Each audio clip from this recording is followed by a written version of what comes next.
अध्याय 7 बाधाओं को पार करना। किसी अमीर आदमी और किसी गरीब आदमी के बीच में मूलभूत अंतर यही होता है कि वे डर से मुकाबला कैसे करते हैं। जब लोग अध्ययन करके वित्तीय साक्षरता सीख लेते हैं, इसके बाद भी वित्तीय दृष्टि से स्वतंत्र बनने की राह में कई बाधाएं आ सकती हैं। 5 मुख्य कारण हैं जिनकी वजह से वित्तीय दृष्टि से साक्षर लोग संपत्ति वाले कॉलम को इतना ज़्यादा नहीं बढ़ा पाते कि उससे भारी कैश फ्लो उत्पन्न हो। ये 5 कारण हैं। नंबर 1 डर, नंबर 2 निराशावाद, नंबर 3 आलस, नंबर 4 बुरी आदतें, नंबर 5 अहंकार। डर को पार करना। मैं आज तक ऐसे किसी व्यक्ति से नहीं मिला जिसे पैसे गंवाना अच्छा लगता हो, और आज तक मैं कभी किसी ऐसे अमीर व्यक्ति से नहीं मिला जिसने कभी पैसे ना गंवाए हों। लेकिन मैं बहुत से गरीब लोगों से ज़रूर मिला हूँ जिन्होंने एक भी पैसा नहीं गंवाया। मेरा मतलब है निवेश करने में। पैसे गंवाने का डर असली होता है। यह डर हर किसी को लगता है, अमीरों को भी। लेकिन समस्या डर लगना नहीं है। निर्णायक बात तो यह है कि आप इस डर से कैसे मुकाबला करते हैं। महत्वपूर्ण तो यह है कि पैसे गंवाने के बाद आप स्थिति से कैसे निपटते हैं, आप असफलता को किस तरह लेते हैं। उसी से आपके जीवन में फ़र्क पड़ता है। किसी अमीर आदमी और किसी गरीब आदमी के बीच में मूलभूत अंतर यही होता है कि वे उस डर से कैसे मुकाबला करते हैं। डरने में कोई बुराई नहीं है। पैसों के मामले में डरपोक होना भी कोई बुरी बात नहीं है। इसके बावजूद आप अमीर बन सकते हैं। हम सभी किसी एक चीज़ में बहादुर होते हैं और किसी दूसरी चीज़ में कायर। मेरे मित्र की पत्नी आपातकालीन कक्ष में नर्स है। जब भी वह खून देखती है, फुर्ती से काम में जुट जाती है। जब मैं निवेश का जिक्र करता हूँ तो वह दूर भाग जाती है।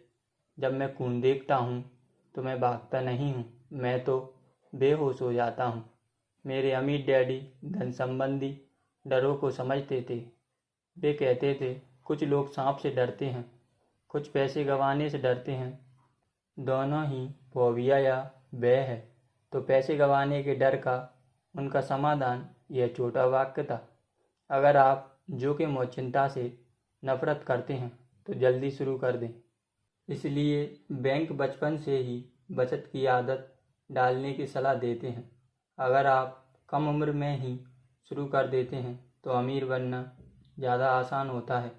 मैं यहाँ विस्तार से नहीं बताऊँगा, लेकिन 20 साल की उम्र में बचत शुरू करने वाले और 30 साल की उम्र में बचत शुरू करने वाले 2 लोगों की दौलत में भारी अंतर होता है। चक्रवृद्धि ब्याज की शक्ति विश्व का एक अजूबा है। कहा जाता है कि मैनहट्टन टापू की खरीदारी सबसे सस्ते सौदे में से एक रही थी। न्यूयॉर्क में $24 मूल्य के सस्ते आभूषण और मालाओं में खरीदा गया था। लेकिन ज़रा हिसाब लगाओ, अगर उस $24 को 8% सालाना ब्याज पर निवेश कर दिया जाता तो 1995 तक वही $24 $28 ट्रिलियन से ज़्यादा हो जाते। इतने पैसे से मैनहट्टन को दोबारा खरीदा जा सकता था, और इसके बाद भी इतना पैसा बच जाता कि लॉस एंजल्स का ज़्यादातर हिस्सा भी खरीदा जा सकता था। लेकिन अगर आपके पास ज़्यादा समय ना बचा हो या आप जल्दी रिटायर होना चाहते हो तो क्या करें? आप पैसे गंवाने के अपने डर को कैसे दूर करें? मेरे गरीब डैडी ने कुछ नहीं किया। वे सिर्फ इस मुद्दे से कतराते रहे और इस बारे में बातचीत करने के लिए तैयार नहीं हुए। दूसरी ओर मेरे अमीर डैडी सलाह देते थे कि मैं टेक्सास के लोगों जैसी मानसिकता रखूं। वे कहा करते थे, मैं टेक्सास और वहाँ के लोगों को पसंद करता हूँ। टेक्सास में हर चीज़ बड़े पैमाने पर होती है। जब टेक्सास के लोग जीतते हैं तो वह भारी जीत होती है, और जब वे हारते हैं तो वह हार भी अद्भुत होती है। मैंने पूछा, वे हारना पसंद करते हैं? अमीर डैडी ने कहा, मेरे कहने का यह मतलब नहीं है कि कोई भी हारना पसंद नहीं करता। मुझे एक कुछ पराजित व्यक्ति दिखा दो और मैं तुम्हें जीवन भर पराजित होने वाला इंसान दिखा दूंगा। मैं तो जोखिम, पुरस्कार और असफलता के बारे में टेक्सास के लोगों के नज़रिए की बात कर रहा हूँ। वे इसी तरीके से जीवन जीते हैं। वे इसे बड़े पैमाने पर जीते हैं। यहाँ आसपास के ज़्यादातर लोगों की तरह नहीं, जो पैसे के मामले में कॉकरोच की तरह जीते हैं, जो किसी के रोशनी चमकाने के विचार पर ही घबरा जाते हैं और जब किराने वाला चिल्लर में चवन्नी कम देता है तो रोने धोने लगते हैं। अमीर डैडी ने आगे कहा, मुझे जो सबसे ज़्यादा पसंद है वह है टेक्सास का नज़रिया। जब वे जीतते हैं तो उन्हें गर्व होता है और जब वे हारते हैं तो वे डींगे हाँकते हैं। टेक्सास में एक कहावत है, अगर तुम दिवालिया होने वाले हो तो बड़े पैमाने पर हो, इसलिए अगर कोई एक डुप्लीकेट की वजह से छोटे पैमाने पर दिवालिया होता है तो वह उसे स्वीकार नहीं करना चाहता। वे लगातार माइक और मुझे बताते थे कि वित्तीय असफलता का सबसे बड़ा कारण यह है कि ज़्यादातर लोग इस खेल को बहुत ही सुरक्षात्मक अंदाज में खेलते हैं। उनके शब्द थे, लोग हारने से इतना घबराते हैं कि वे हार जाते हैं। महान NFL क्वार्टरबैक फ्रैंक टारकेटन ने इसी बात को दूसरी तरह कहा, जीतने का मतलब है हारने से नहीं डरना। मैंने अपनी ज़िंदगी में इस बात पर गौर किया है कि जीत आमतौर पर हार के ठीक बाद आती है। साइकिल चलाना सीखने से पहले मैं कई बार गिरा। मैं आज तक किसी ऐसे गोल्फ खिलाड़ी से नहीं मिला जिसने कभी कोई गोल्फ बॉल ना खोई हो। मैं ऐसे प्रेमियों से नहीं मिला जिनका दिल कभी ना टूटा हो, और मैं आज तक किसी ऐसे अमीर व्यक्ति से नहीं मिला जिसने कभी पैसा ना गंवाया हो। तो ज़्यादातर लोग वित्तीय दृष्टि से इसलिए नहीं जीत पाते क्योंकि पैसे गंवाने का दर्द अमीर बनने की खुशी से कहीं ज़्यादा होता है। टेक्सास में एक और कहावत है, हर व्यक्ति स्वर्ग तो जाना चाहता है लेकिन मरना कोई नहीं चाहता। ज़्यादातर लोग अमीर बनने के सपने तो देखते हैं लेकिन वे पैसे गंवाने को लेकर दहशत में रहते हैं, इसलिए वे कभी स्वर्ग नहीं पहुंच पाते। अमीर डैडी माइक और मुझे अपनी टेक्सास यात्राओं की कहानियां सुनाते थे। अगर तुम सचमुच यह नज़रिया सीखना चाहते हो कि जोखिम, हार और असफलताओं को कैसे संभाला जाता है तो सैन एंटोनियो जाकर एलोमो की यात्रा कर लो। एलोमो उन बहादुर लोगों की महान गाथा है जिन्होंने लड़ने का विकल्प चुना, हालांकि वे जानते थे कि सफलता की कोई उम्मीद नहीं है। उन्होंने समर्पण के बजाय मरने का विकल्प चुना। यह पढ़ने के काबिल एक प्रेरक कहानी है। बहरहाल यह एक दुखद सैन्य पराजय है। वे अंततः हार गए, लेकिन टेक्सास के लोग असफलता का सामना कैसे करते हैं? वे अब भी चिल्लाते हैं, एलोमो को याद रखो। माइक और मैंने यह कहानी बहुत बार सुनी थी। जब वे कोई बड़ा सौदा करने वाले होते थे और घबरा रहे होते थे, तब वे हमें हमेशा यही कहानी सुनाते थे। जब वे निवेश को अच्छी तरह जांच परख लेते थे और निवेश करने या छोड़ने का समय आ जाता था, तब वे हमें यह कहानी सुनाते थे। जब भी वे कोई गलती करने या पैसा गंवाने से घबराते थे तो हर बार वे हमें यह कहानी सुनाते थे। इससे उन्हें शक्ति मिलती थी, क्योंकि यह कहानी उन्हें याद दिलाती थी कि वे हमेशा आर्थिक घाटे को आर्थिक विजय में बदल सकते हैं। अमीर डैडी जानते थे कि असफलताएं उन्हें पहले से ज़्यादा मजबूत और चतुर बनाएंगी। ऐसा नहीं है कि वे हारना चाहते थे, वे तो बस जानते थे कि वे कौन थे और वे पराजित का कैसे सामना करते थे। वे उस पराजय को विजय में बदल लेंगे। इसी वजह से विजेता हुए और दूसरे पराजित। इससे उन्हें सीमा लागने का साहस मिला, जबकि बाकी पीछे हट गए। इसलिए मैं टेक्सास के लोगों को इतना ज़्यादा पसंद करता हूँ। वे कहते थे उन्होंने एक भारी असफलता को लेकर उसे प्रेरणा में बदल दिया, साथ ही एक पर्यटन स्थल में भी, जिससे करोड़ों डॉलर की आमदनी होती है। लेकिन आज उनके जो शब्द मेरे लिए सबसे ज़्यादा अर्थपूर्ण हैं, वे शायद ये हैं: टेक्सास के लोग अपनी असफलता को दफनाते नहीं हैं, वे उनसे प्रेरित होते हैं। वे अपनी असफलता को प्रेरक नारों में बदल देते हैं। असफलता टेक्सास के लोगों को विजेता बनने के लिए प्रेरित करती है, लेकिन यह फॉर्मूला सिर्फ टेक्सास के लोगों का ही फॉर्मूला नहीं है, यह तो सभी जीतने वालों का फॉर्मूला है। मैं कह चुका हूँ कि अपनी साइकिल से बार बार गिरना उसे चलाना सीखने का हिस्सा था। मुझे याद है कि गिरने के बाद मेरा साइकिल चलाना सीखने का निश्चय कम नहीं है, ज़्यादा बड़ा है।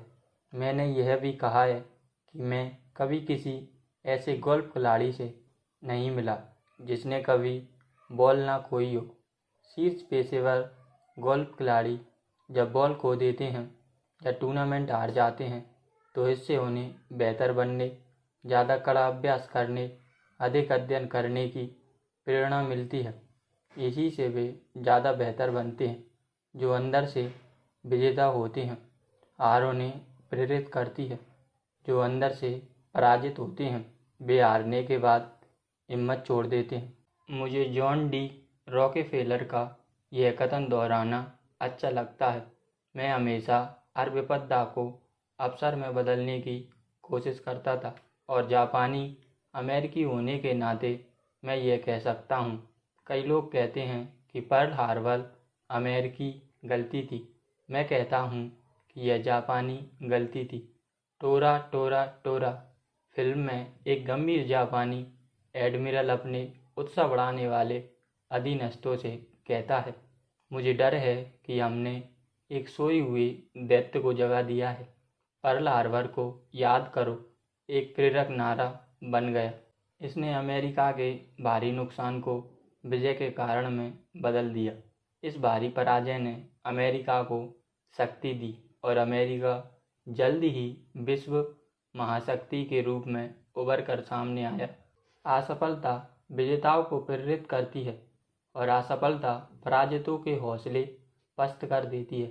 यह विजेताओं का सबसे बड़ा रहस्य है।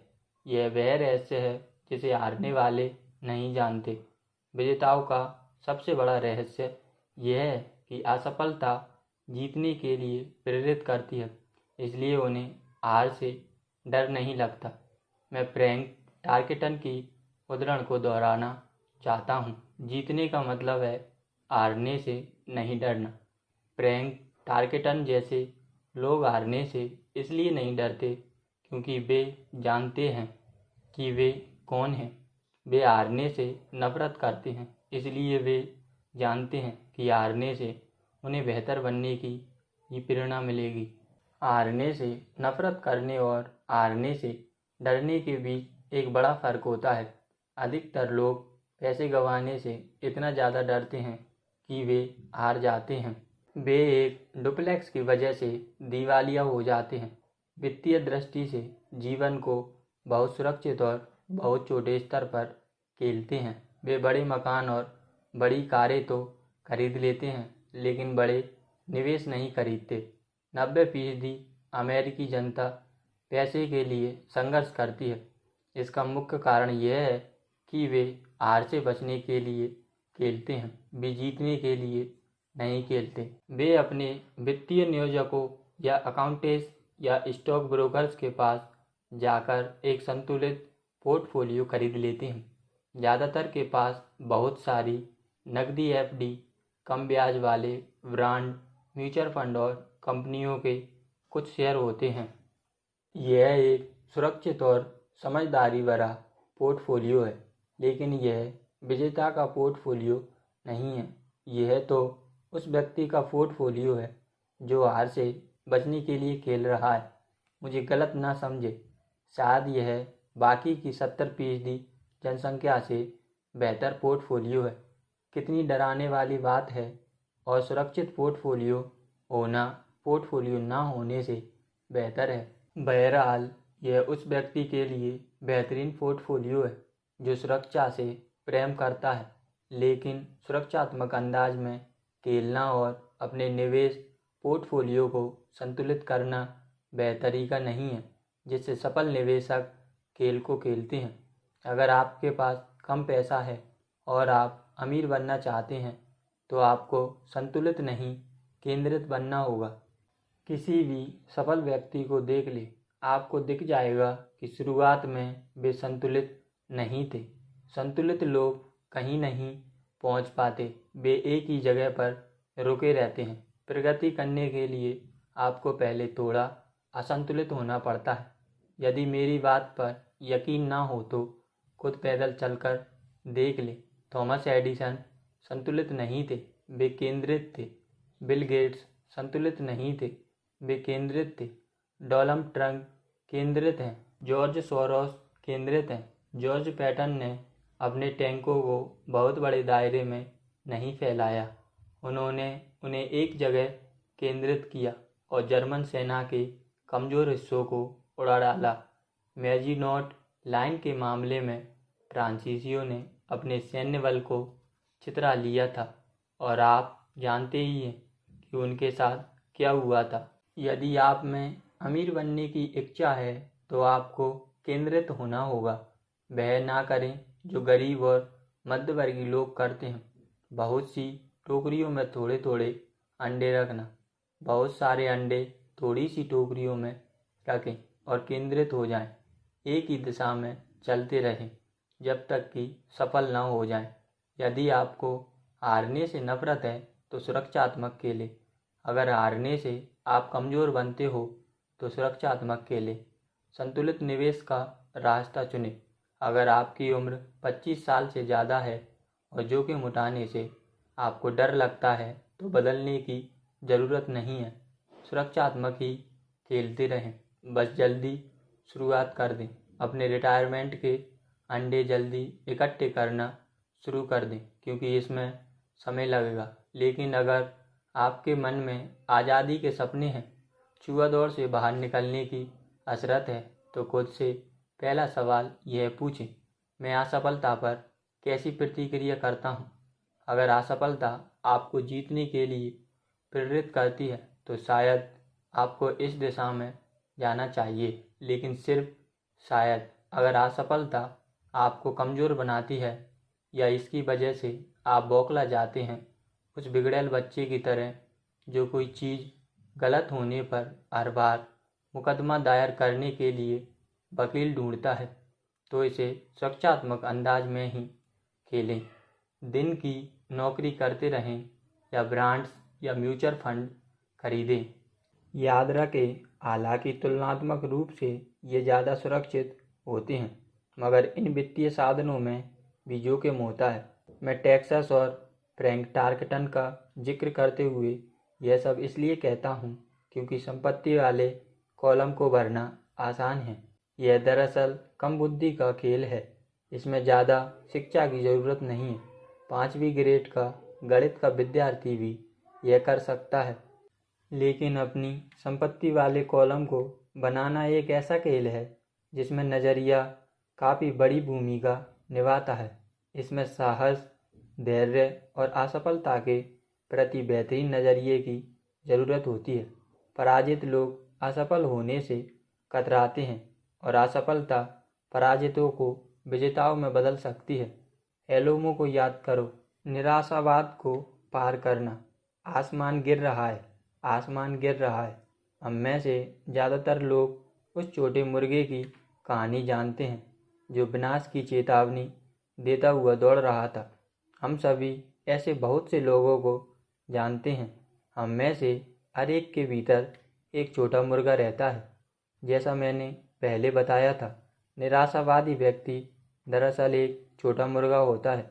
जब शंका और डर हमारे विचारों पर हावी हो जाते हैं तो हम सभी छोटे मुर्गे की तरह बन जाते हैं। शंकाएं हम सभी के मन में होती हैं। मैं स्मार्ट नहीं हूँ, मैं पर्याप्त अच्छा नहीं, अमुक अमुक मुझसे बेहतर हैं। हमारी शंकाएं हमें निष्क्रिय बना देती हैं। हम क्या होगा वाला खेल खेलने लगते हैं। अगर मेरे निवेश करने के ठीक बाद अर्थव्यवस्था धाराशायी हो गई तो क्या होगा? अगर मेरा नियंत्रण खत्म हो जाए और मैं समय पर पैसे न लौटा सकूं तो क्या होगा? अगर चीज़ें मेरी योजना के हिसाब से नहीं होती हैं तो क्या होगा? या हमारे मित्र या प्रियजन भी हमें अपनी कमियों की याद दिला सकते हैं।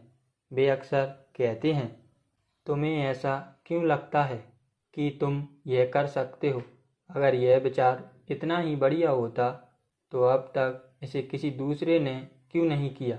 यह कभी कारगर नहीं हुआ। तुम्हें पता ही नहीं है कि तुम किस बारे में बोल रहे हो। शंका के ये तीर अक्सर इतने तीखे होते हैं कि हम काम शुरू ही नहीं करते हैं। हमारे दिल में डर बैठ जाता है। कई बार तो हमारी नींद भी उड़ जाती है। हम आगे कदम ही नहीं उठा पाते। इसलिए हम सुरक्षित चीज़ों के साथ ही बने रहते हैं, जिसका नतीजा यह होता है कि अवसर हमारे पास से गुजर जाते हैं। हम जीवन को पास से गुजरते देखते हैं और अपने भयभीत दिल के साथ अकर्मण्य अवस्था में बैठे रहते हैं। हम सभी ने अपने जीवन में किसी न किसी समय ऐसा महसूस किया है। कुछ ने कम तो कुछ ने ज़्यादा। फिडेलिटी मैजेलन म्यूचुअल फंड के मशहूर मैनेजर पीटर लिंच आसमान गिरने की चेतावनियों को शोर कहते थे, जो हम सभी सुनते हैं। शोर या तो हमारे दिमाग के अंदर उत्पन्न होता है या फिर यह बाहर से आता है। अक्सर मित्रों, परिवार वालों, सहकर्मियों और मीडिया से लिंच 1950 के दशक का वह समय याद करते हैं जब परमाणु युद्ध का जोखिम समाचार पत्रों में इतना प्रचारित किया गया कि लोग रक्षात्मक कक्ष बनवाने लगे थे और भोजन पानी इकट्ठा करने लगे थे। अगर रक्षात्मक कक्ष बनवाने के बजाय उन्होंने उस पैसों का शेयर बाजार में समझदारी से निवेश किया होता तो संभव था आज वे आर्थिक दृष्टि से स्वतंत्र होते। जब किसी शहर में हिंसा भड़कती है तो पूरे देश में रिवॉल्वरों की बिक्री बढ़ जाती है। वॉशिंगटन राज्य में एक व्यक्ति हैमबर्गर मीट से मर जाता है, जिसके बाद एरिज़ोना हेल्थ डिपार्टमेंट सभी रेस्तरां को आदेश देता है कि वे सभी तरह के मीट अच्छी तरह पकाएं। एक दवा कंपनी फरवरी में टीवी विज्ञापन देकर लोगों को सर्दी होते दिखाती है। नतीजा यह होता है कि सर्दी भी बढ़ जाती है और उस दवा की बिक्री भी। ज़्यादातर लोग गरीब इसलिए हैं क्योंकि निवेश के मामले में संसार छोटे मुर्गों से भरा हुआ है जो चिल्लाते हुए घूम रहे हैं, आसमान गिर रहा है, आसमान गिर रहा है। और छोटे मुर्गों की बात का असर इसलिए ज़्यादा होता है क्योंकि हम में से प्रत्येक के भीतर एक छोटा मुर्गा रहता है। विनाश की अफवाहों और निराशा की बातों से आपके मन में शंका और डर पैदा न हो, इसके लिए अक्सर भारी साहस की ज़रूरत होती है। लेकिन हर समझदार निवेशक जानता है कि सबसे बुरे दिखने वाले समय दरअसल पैसे बनाने के सबसे अच्छे समय होते हैं, जब बाकी सभी लोग कदम बढ़ाने से बहुत डर रहे होते हैं तो वे ट्रिगर दबा देते हैं और उन्हें पुरस्कार मिल जाता है। कुछ समय पहले रिचर्ड नामक एक मित्र किम और मुझसे मिलने के लिए बॉस्टन से फिनिक्स आया। वह शेयरों और रियल एस्टेट में हमारे किए कामों से बहुत प्रभावित था। फिनिक्स में रियल एस्टेट के भाव मंदे चल रहे थे। हमने 2 दिन उसे मौके की कई रियल एस्टेट जायदादें दिखाईं जहां हमारे हिसाब से कैश फ्लो और पूंजी वृद्धि के उत्कृष्ट अवसर थे। किम और मैं रियल एस्टेट एजेंट नहीं हैं, हम विशुद्ध निवेशक हैं।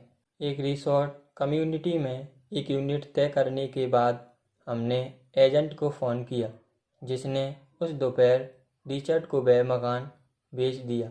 2 बेडरूम के उस मकान की कीमत सिर्फ $42,000 थी, जबकि ऐसे ही मकान $65,000 में भी बिक रहे थे। उसे बढ़िया सौदा मिल गया था। रोमांचित होकर उसने इसे खरीद लिया और बॉस्टन लौट गया। 2 सप्ताह बाद एजेंट ने हमें फ़ोन करके बताया कि हमारा दोस्त पीछे हट गया है।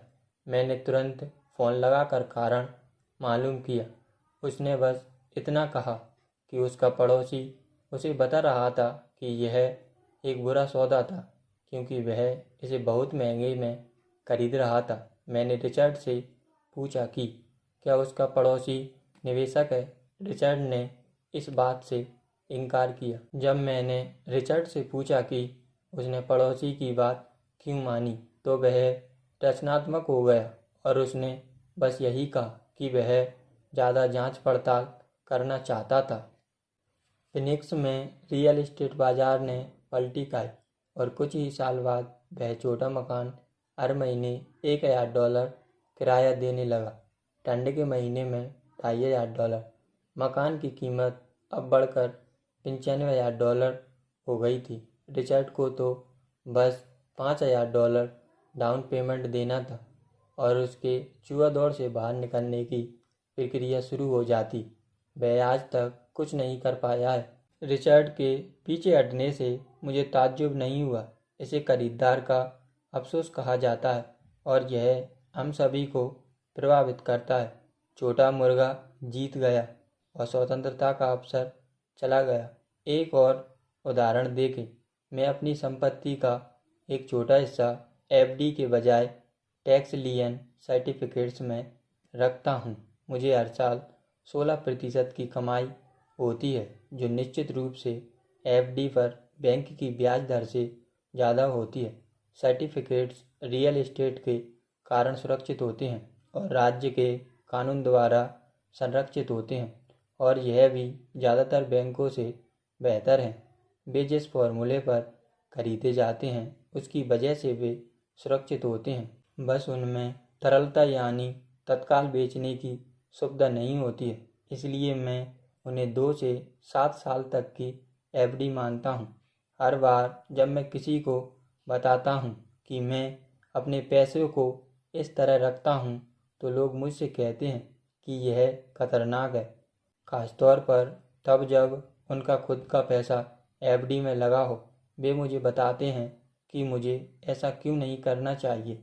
जब मैं उनसे पूछता हूँ कि उन्हें यह ज्ञान कहाँ से मिला तो वे किसी मित्र या निवेश पत्रिका का हवाला देते हैं। उन्होंने यह काम कभी नहीं किया है, लेकिन वे वह काम करने वाले आदमी को बता रहे थे कि उसे यह क्यों नहीं करना चाहिए। मैं 16% की न्यूनतम आमदनी की उम्मीद करता हूँ, लेकिन शंका से भरे लोग इससे कहीं कम मुनाफे को स्वीकार करने के लिए तैयार रहते हैं। शंका महंगी साबित होती है। मेरा मानना है कि यही शंकाएं और निराशावाद ही ज़्यादातर लोगों को गरीब बनाए रखता है और उन्हें सुरक्षात्मक खेल खेलने पर विवश करता है। असल संसार इंतज़ार कर रहा है कि आप अमीर बने। सिर्फ आपकी शंकाएं ही आपको गरीब रखे हुए हैं। जैसा मैंने कहा था, जुआ दौड़ से बाहर निकलना तकनीकी दृष्टि से आसान होता है। इसमें ज़्यादा शिक्षा की ज़रूरत नहीं होती, लेकिन अपनी शंकाओं के कारण ही ज़्यादातर लोग निष्क्रिय रहते हैं और जुआ दौड़ से बाहर नहीं निकल पाते। अमित डैडी कहते थे, निराशावादी कभी नहीं जीतते हैं। अनियंत्रित शंका और डर के कारण इंसान निराशावादी बन जाता है। निराशावादी आलोचना करते हैं जबकि विजेता विश्लेषण करते हैं।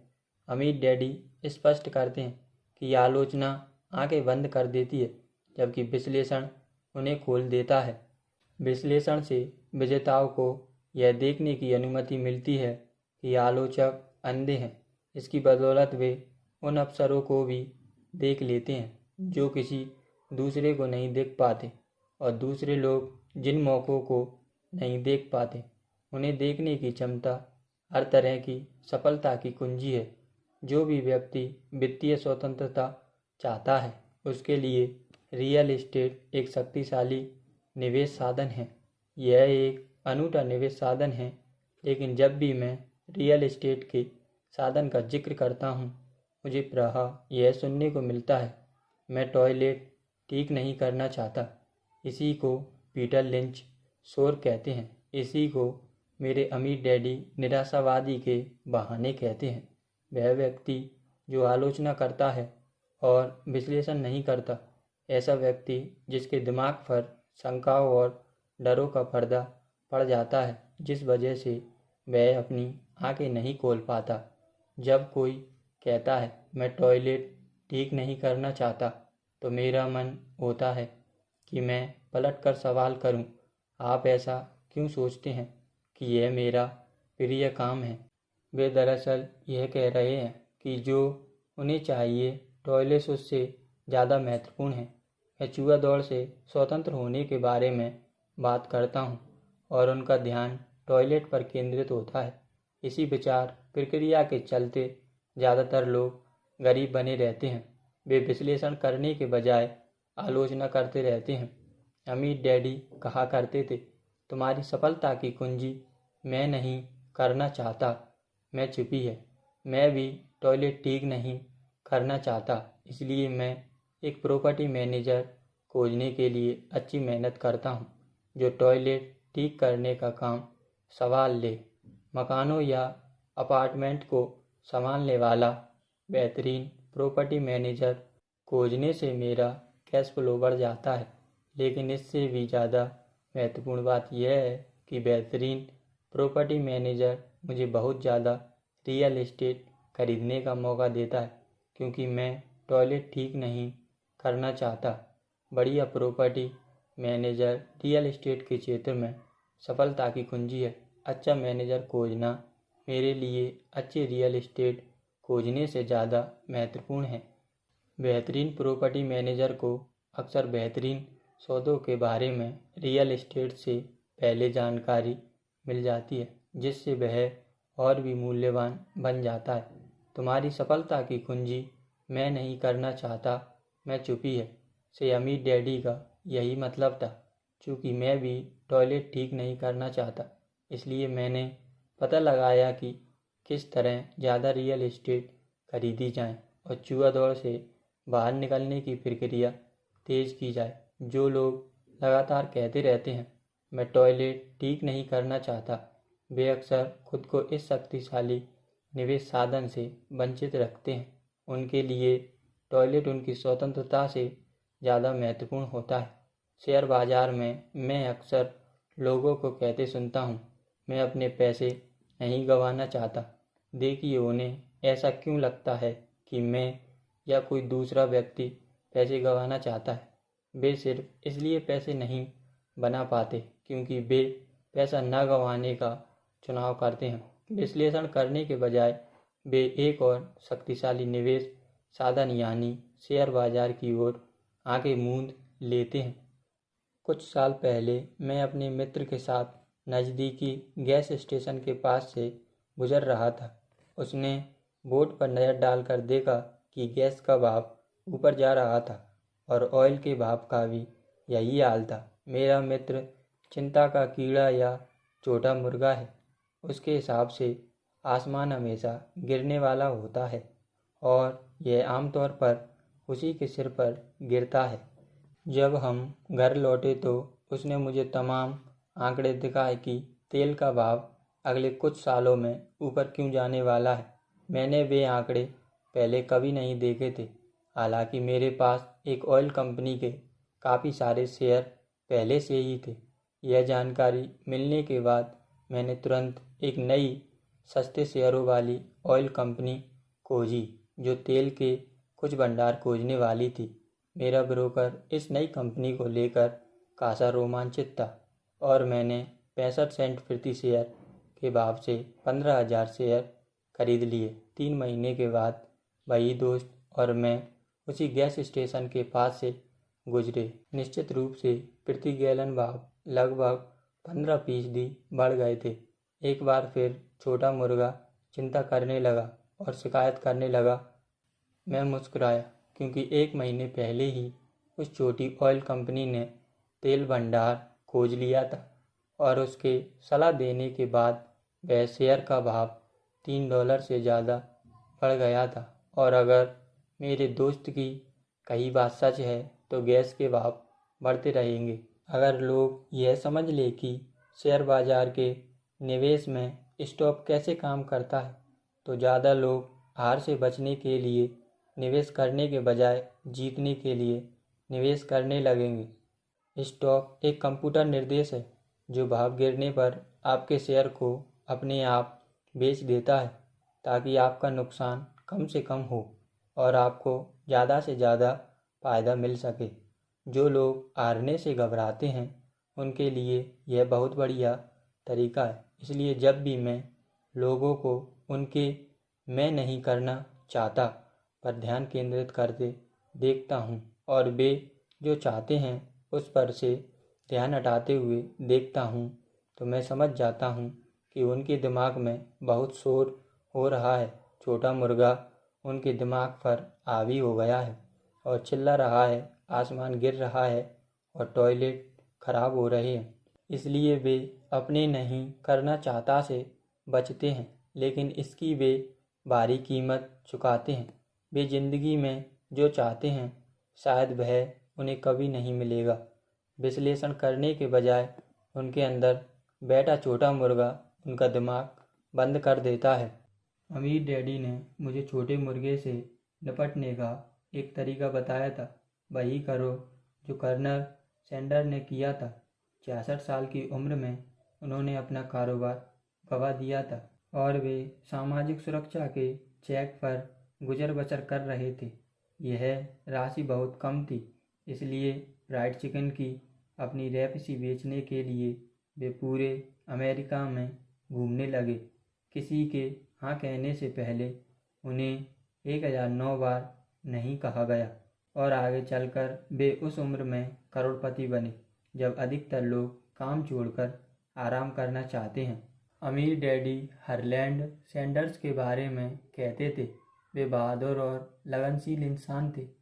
तो जब भी आप शंका में हो और थोड़ा डर महसूस कर रहे हो तो वही करें जो कर्नल सैंडर्स ने अपने छोटे मुर्गों के साथ किया। उन्होंने इसे भून डाला। आलस को पार करना। व्यस्त लोग अक्सर सबसे आलसी होते हैं। हम सभी ने उस व्यवसायी की कहानियाँ सुनी हैं जो पैसे कमाने के लिए कड़ी मेहनत करता है। वह अपनी पत्नी और बच्चों को अच्छे पैसे उपलब्ध कराने के लिए कड़ी मेहनत करता है। वह ऑफिस में बहुत ज़्यादा देर तक काम करता है और वीकेंड पर भी ऑफिस का काम घर ले आता है। एक रात जब वह घर लौटता है तो उसे घर खाली मिलता है। उसकी पत्नी बच्चों के साथ घर छोड़कर चली जाती है। वह जानता था कि उसके और उसकी पत्नी के संबंध कमज़ोर हैं, लेकिन संबंध को मजबूत बनाने की मेहनत करने के बजाय वह ऑफिस में ही व्यस्त बना रहा। परिवार के चले जाने पर वह निराश हो जाता है तथा काम में लापरवाही करने लगता है, जिसका परिणाम यह होता है कि उसकी नौकरी भी चली जाती है। आज मैं अक्सर ऐसे लोगों से मिलता हूँ जो इतने ज़्यादा व्यस्त रहते हैं कि उन्हें अपनी दौलत की परवाह ही नहीं होती, और ऐसे लोग भी हैं जो इतने ज़्यादा व्यस्त हैं कि उन्हें अपनी सेहत की परवाह ही नहीं है। दोनों के पीछे का कारण एक ही है, वे व्यस्त हैं और वे व्यस्त इसलिए बने रहना चाहते हैं क्योंकि वे उस चीज़ से बचना चाहते हैं जिसका वे सामना नहीं करना चाहते। किसी को भी उन्हें यह बताने की ज़रूरत नहीं होती। दिल की गहराई में वे यह बात जानते हैं। दरअसल अगर आप उन्हें याद दिलाएं तो वे गुस्सा हो जाएंगे या चिढ़ जाएंगे। अगर वे नौकरी में या बच्चों के साथ व्यस्त नहीं हैं तो वे अक्सर टीवी देखने, मछली पकड़ने, गोल्फ खेलने या खरीदारी करने में व्यस्त रहते हैं। लेकिन दिल की गहराई में वे जानते हैं कि वे किसी महत्वपूर्ण चीज़ का सामना करने से बच रहे हैं। यह आलस का सबसे आम रूप है, व्यस्त रहकर आलस करना। तो आलस का इलाज क्या है? जवाब है थोड़ा सा लालच। हम में से कई लोगों को परवरिश के दौरान सिखाया गया था कि लोभ या इच्छा बुरी चीज़ है। मेरी माँ कहा करती थी, लोभी लोग बुरे होते हैं। बहरहाल हम सभी के मन में सुंदर, नई या रोमांचक चीज़ें पाने की हसरत रहती है, तो इच्छा के उस भाव को काबू में रखने के लिए माता पिता उस इच्छा को अक्सर अपराध बोध के साथ जोड़ देते हैं। मेरी माँ का प्रिय वाक्य यह था, तुम हमेशा अपने ही बारे में सोचते हो, क्या तुम यह नहीं जानते कि तुम्हारे भाई बहन भी हैं। यह मेरे डैडी का प्रिय वाक्य था। तुम मुझसे क्या खरीदने को कह रहे हो? क्या तुम सोचते हो हम पैसे के बने हैं? क्या तुम सोचते हो कि पैसे पेड़ों पर उगते हैं? तुम तो जानते ही हो हम लोग अमीर नहीं हैं। मुझ पर शब्दों का तो उतना असर नहीं हुआ जितना कि उनके पीछे के गुस्से और अपराध बोध के सम्मिश्रण का हुआ।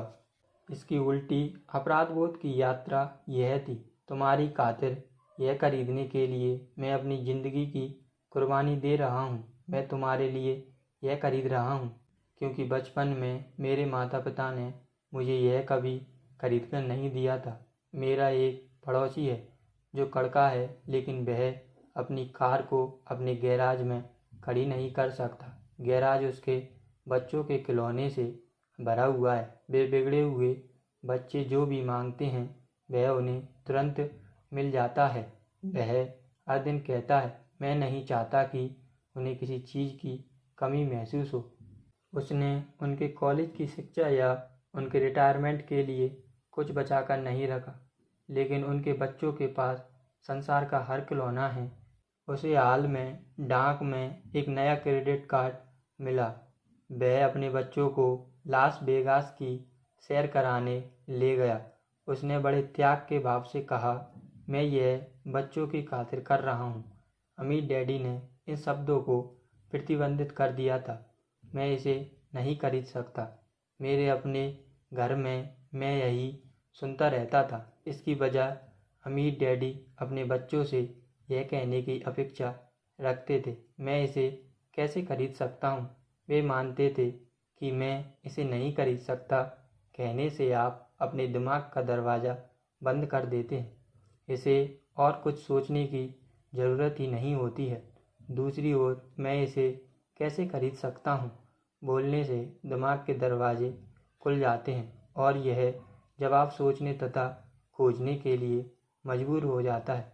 लेकिन सबसे ज़्यादा महत्वपूर्ण बात वे महसूस करते थे कि मैं इसे नहीं खरीद सकता एक झूठी बात है, और इंसान की आत्मा यह बात जानती है।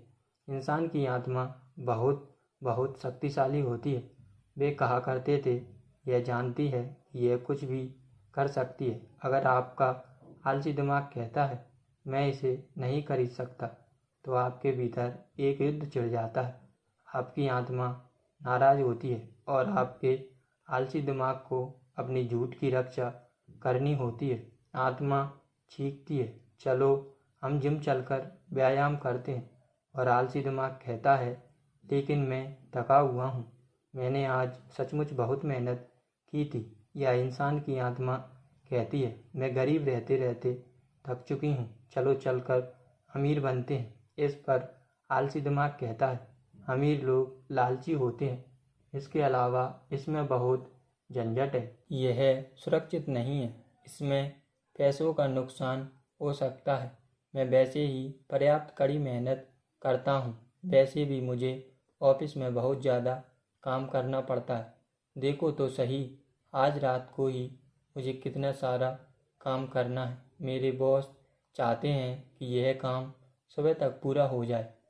मैं इसे नहीं खरीद सकता से दुख और लाचारी भी उत्पन्न होती है, जो निराशा और अक्सर अवसाद की ओर ले जा सकती है। मैं इसे कैसे खरीद सकता हूँ से संभावनाएं, रोमांस और सपनों का द्वार खुल जाता है।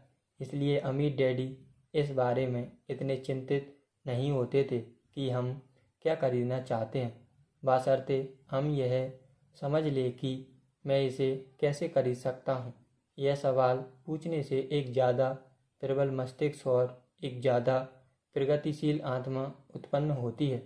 इसलिए उन्होंने माइक या मुझे शायद ही कभी कुछ दिया। इसके बजाय वे पूछते थे, तुम इसे कैसे खरीद सकते हो और इसमें कॉलेज शामिल था जिसकी फीस का खर्च हमने खुद उठाया था। वे हमें लक्ष्य नहीं बल्कि उस लक्ष्य को हासिल करने की प्रक्रिया सिखाना चाहते थे। मेरी समझ से आज समस्या यह है कि लाखों करोड़ों लोग अपनी इच्छा या अपने लालच को लेकर अपराधी महसूस करते हैं। यह उनके बचपन की पुरानी परवरिश है।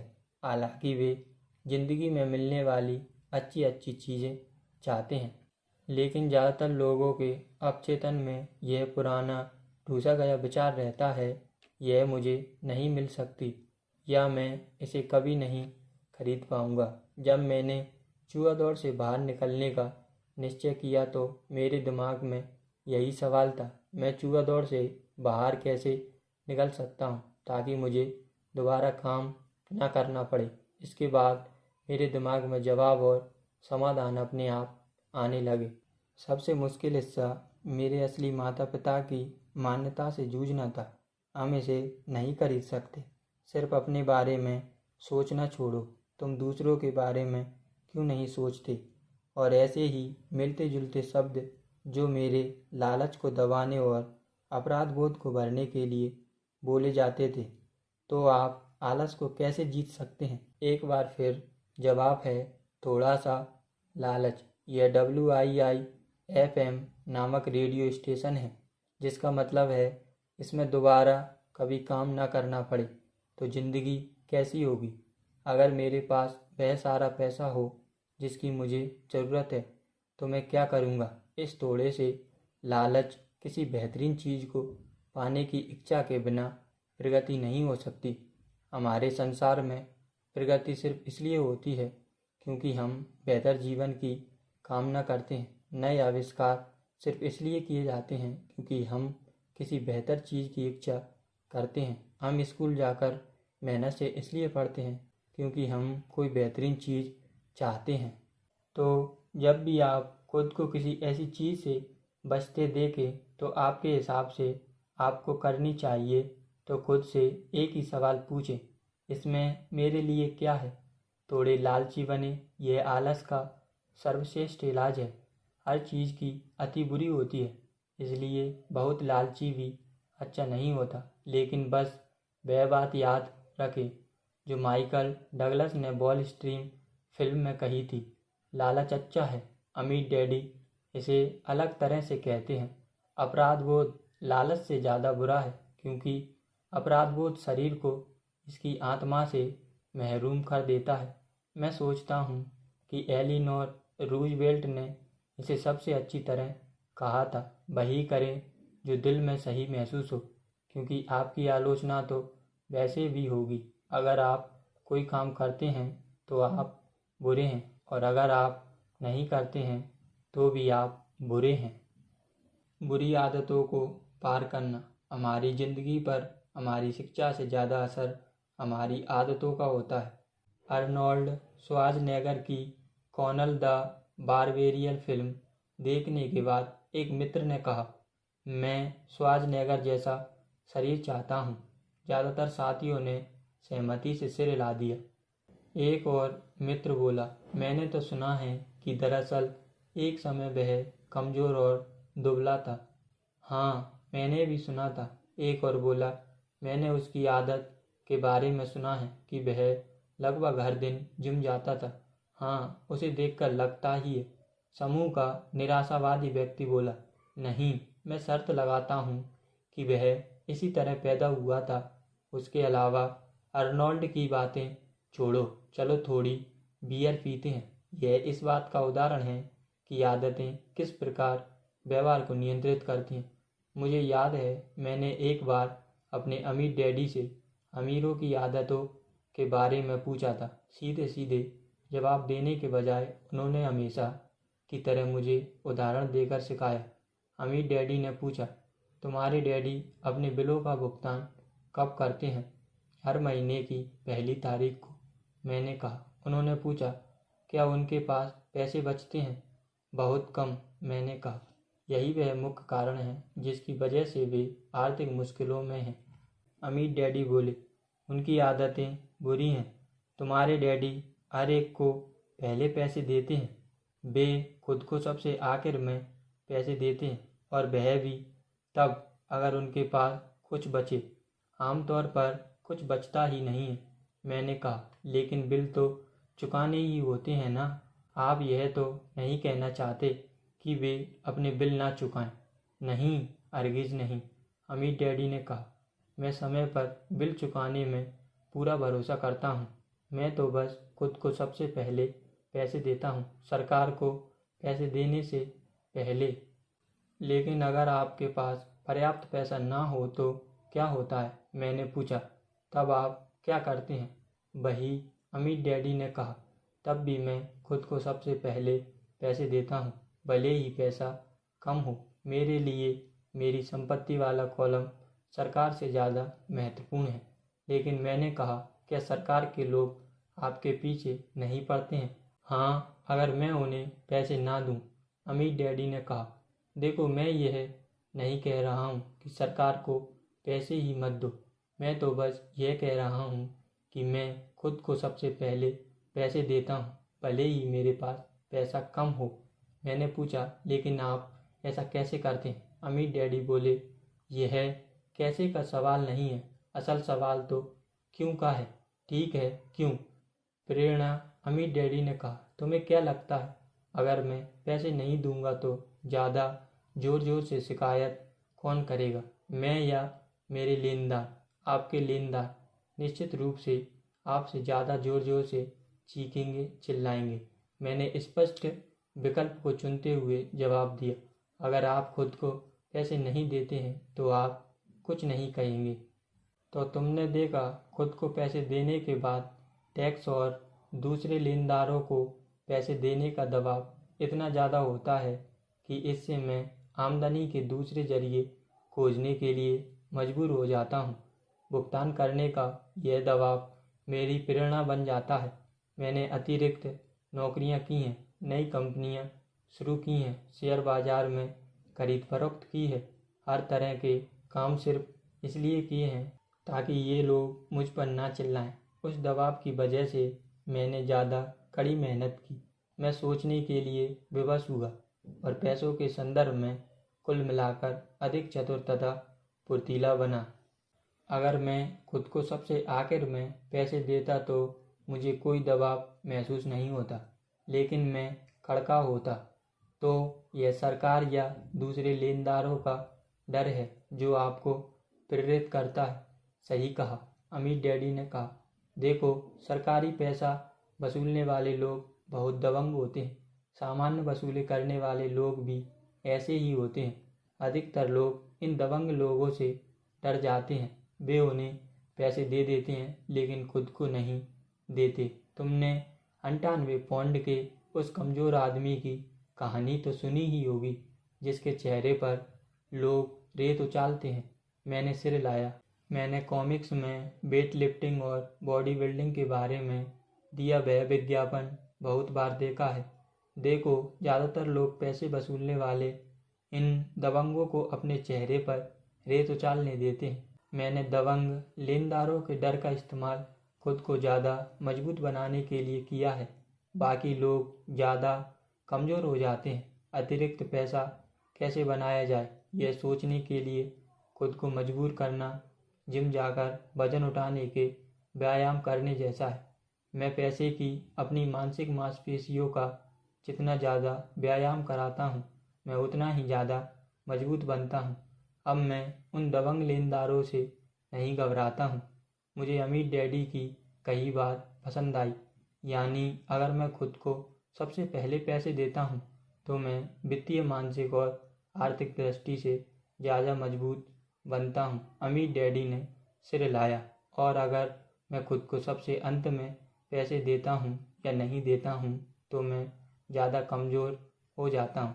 इसलिए बॉस, मैनेजर, टैक्स वसूलने वाले, बिल वसूलने वाले और मकान मालिक मुझे ज़िंदगी भर इधर से उधर ठोकरे मारते रहेंगे, सिर्फ इसलिए क्योंकि मुझ में पैसे की अच्छी आदतें नहीं हैं। अमीर डैडी ने सिर हिलाया। 99 पॉइंट के कमज़ोर आदमी की तरह अहंकार को पार करना। अमीर डैडी अक्सर मुझसे कहते थे, जो मैं चाहता हूँ उसकी बदौलत मैं पैसे बनाता हूँ, जो मैं नहीं चाहता उसकी वजह से मैं पैसे गंवाता हूँ। जब भी मैंने अहंकार किया है मैंने पैसा गंवाया है। ऐसा इसलिए है क्योंकि जब मैं अहंकारी रहता हूँ तो मुझे सचमुच भरोसा रहता है कि जो मैं नहीं जानता वह महत्वपूर्ण नहीं है।